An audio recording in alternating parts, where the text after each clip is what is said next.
Well, when we were younger, we spent, probably Charlie compared to now, spent a lot more time. I spent a fair amount more time looking at companies. But if we were doing it over again, we would do it over again pretty much the same way. We would look at everything in sight that we thought we could understand. And the world hasn't changed in that respect. There may be some more people doing it, but there are a lot more companies to look at now. And we would read everything in sight about the businesses and the industries we thought we could understand. We would look for things that jumped out at us as being very cheap in relation to value, and we would have one enormous advantage because we would be working with far less capital, which means the universe of potential ideas would be far greater. But there's nothing different, in my view, about analyzing securities now than there was 50 years ago. Charlie? Yeah, we read a lot and we thought a lot.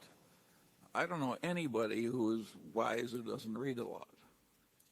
And on the other hand, that alone won't do it. You have to have a temperament, really, which grabs the correct ideas and does something with those ideas. And I think most people who read a lot don't have the necessary temperament, and they grab the ideas or they're simply confused by the mass of material. And of course that won't work. Yeah, there's probably something. Phil Correa used to talk about having a money mind, and I would call it a business mind. And there are people that are better with identical IQs that are better adapted for one than the other. And the temperament is all important. I mean, if you can't control yourself, no matter what the intellect you bring to the process, you're going to have disasters. And Charlie and I have seen one after another that it's not a business that requires extraordinary intellect.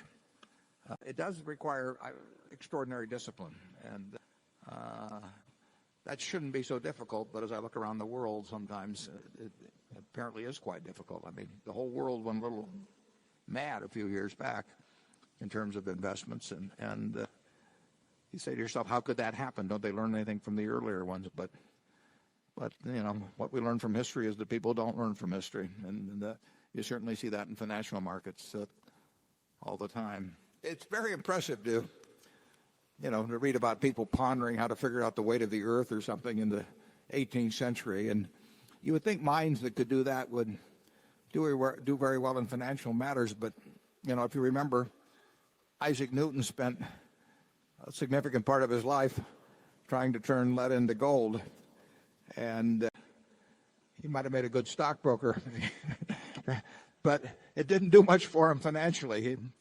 Charlie knows more about Isaac than I do. So, and he lost an enormous the bubble chunk of his net worth in the South Sea bubble. So he invested in an absolute crooked mania, and here was the smartest man in the world. So just IQ points alone won't do it.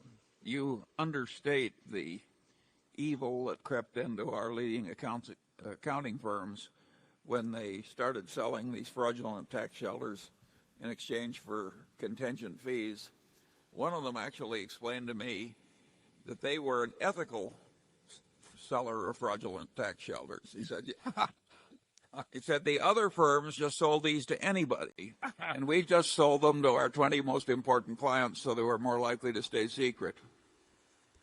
Yeah, and of course the lawyers would write the opinion so that if they did get caught with these things that they hoped that no one even picked up because they were so obscure or convoluted, the lawyers wrote the opinion so that they could walk, when the IRS came around, they could wave that letter and say, well, gee, we're sorry we made a mistake, but we did it on the advice of counsel, and therefore you shouldn't assess fraud penalties or anything. I mean, we don't want to leave the lawyers out of this, Charlie.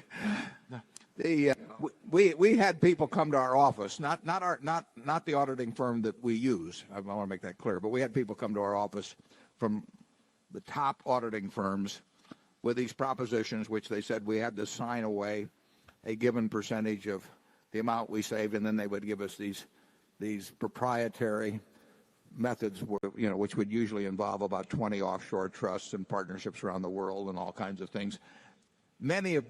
part of the design being to have so many entities involved so that the numbers that popped up here or there on the return that no agent could figure out what the totality of the transaction was. And it's the people that don't pay taxes because of that increase the taxes of the people in this room. It's as though God made the world so that only people fluent in math could understand it. I think you can handle ordinary human activity pretty well, but if you want to understand, say, science, you can't do it without math. That's just the way it is. And in business, if you're innumerate, you're going to be a klutz. Keep talking, I'm chewing.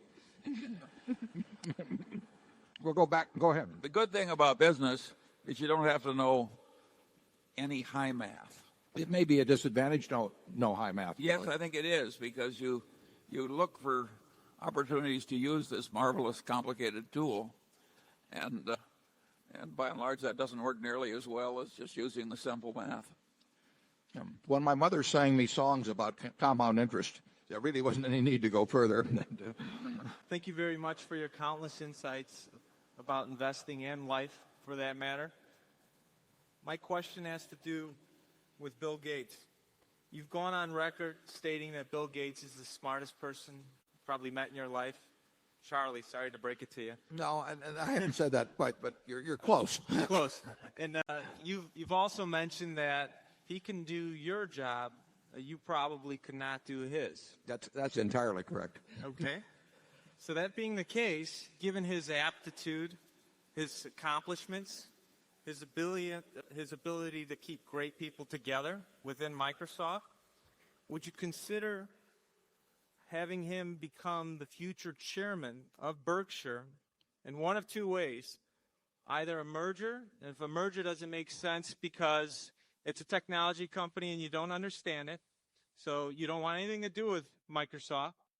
But the second being, he resigned his post as chairman of Microsoft in order to keep the masterpiece that you've assembled together, as well as keep these very talented managers of all the Berkshire Hathaway companies together with a leader that you so respect because of his accomplishments and aptitude.